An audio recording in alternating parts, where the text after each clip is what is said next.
Let's take a trip across America and see how many of these facts you may not know. This episode is on Tennessee. What are three of the tastiest things in the world?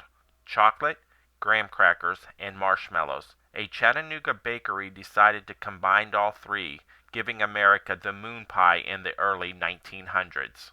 Originally called the Volunteer State for the state's participation in the Battle of New Orleans, more National Guard soldiers from Tennessee fought in the Gulf War than any other state.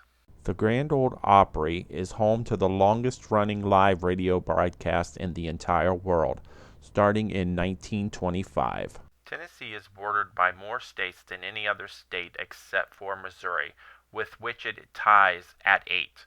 The states are Kentucky, Virginia, North Carolina, Georgia, Alabama, Mississippi, Arkansas, and Missouri. There is a bar in Copper Hill called Patrick's Bar and Grill. The Tennessee/Georgia state line cuts through the center of the bar, with the bar on the Tennessee side and the restaurant on the other. Oddly enough, the Georgia side is a dry county, so alcohol can only be in Tennessee areas of the establishment.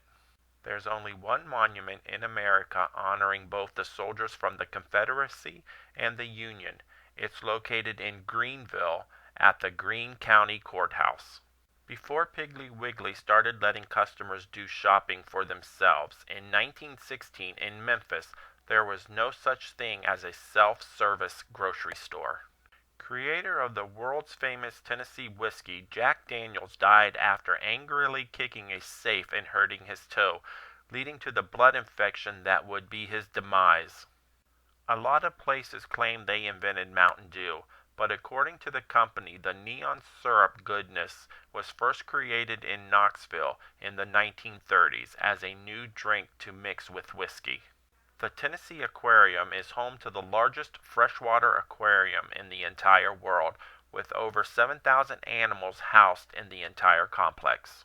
If you come back to your parking spot and your car's not there, it was probably either stolen by a thief or towed by a descendant of the first tow trucks created in Chattanooga in 1913.